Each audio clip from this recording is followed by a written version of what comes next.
Now, our top story this morning may be about Eurovision.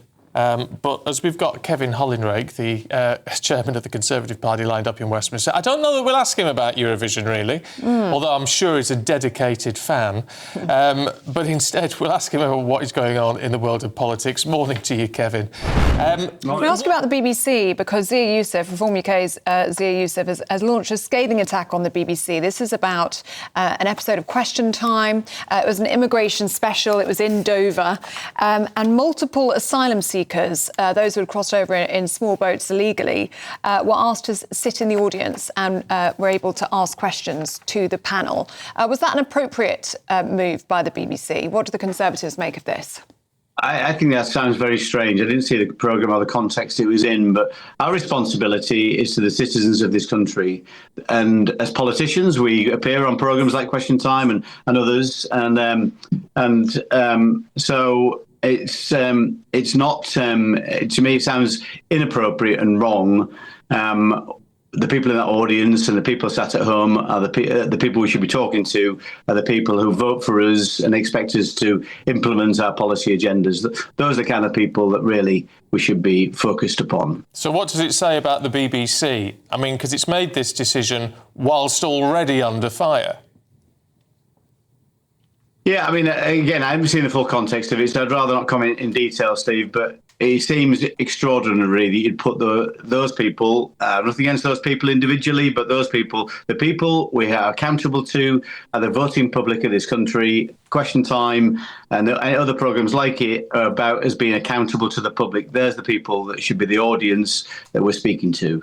All right, Kevin, good to see you. We appreciate Thank you very much. your honesty on all the things we've talked about today. Thank you very much indeed. Thank you. Thank you, Kevin. Not long ago, I introduced Claude Note, a powerful AI-enabled meeting assistant, and today we're excited to have in hand Claude's latest upgraded version. Is this a platinum credit card? Nope. It's Claude Note Pro, your updated AI-powered meeting assistant. With 4 built-in microphones, Claude Note captures everything and records crystal clear audio up to 5 meters away. But it's more than a recorder. Take photos, jot ideas, mark highlights, and during key discussions, if I press the button just right here, it instantly saves 30 seconds of key audio as a highlight. I never miss important details. And you've got 50 hours non-stop recording on Note Pro or 60 hours on standby. There's a smart display showing battery life, recording status and file transfers, so you always know what's going on. Then Claude turns it into structured notes, summaries,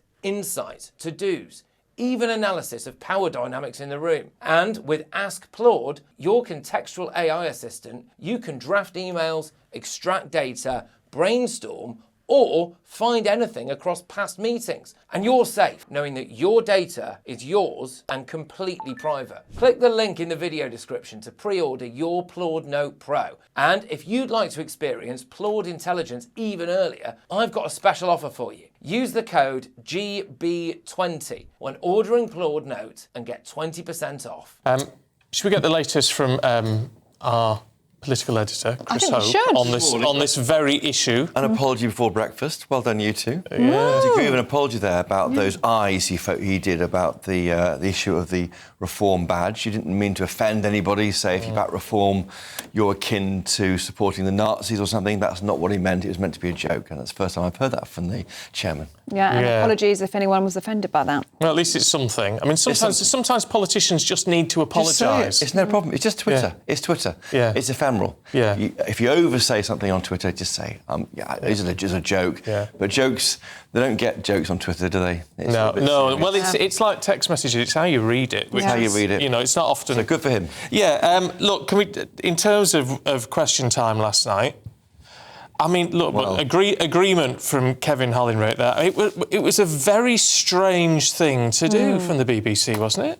Yes, I'm trying to get to the bottom of this. I was in bed last night, so forgive me for watching Question Time last night. I'm trying to understand why on earth they had actual asylum seekers in the audience. Now, Question Time goes around the country, like we do. Merthyr Tydfil yesterday for GBNews. Yeah. They're in Dover last night. We go trying to find what people think about where they live. But to bring in people who arrive by small boat to ask questions of many as Zia Yusuf, because the other panellists were broadly supportive, I imagine, of what was being said there. It does seem strange, and Zia Yusuf was on GBNews last night saying he felt it was like he was in the Truman Show. It was a political discussion. He sat there thinking, is this really happening? What I need to find out from Zia Yusuf is, was he told about this or was it an ambush?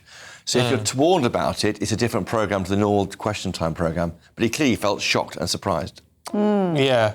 I mean, it would seem with this, and from what he said as well last night, he was asked, would you deport this man if you were in power? To which he said yes, at which there was apparently a gasp from the audience. So Zia Yusuf has just been texting me while I'm on air. All right. He was told by Fiona Bruce, just before he went on air, they had brought some small boat migrants to put in the audience. Now, you know how TV works. They plan these things weeks out, or days out, certainly days out for a weekly show. I'm surprised it was just before he went on. That sounds like an ambush to me, and no wonder he's so upset about it. All right, well, we've got a little clip of him talking to GB News last night. Let's have a listen. Two illegal migrants who come originally by small boat, as you can see. The BBC were very open about that. How on earth it can be deemed appropriate that people who broke into this country illegally should have a seat at the table in a political discussion about immigration, about illegal immigration on a BBC immigration special, is so bewildering.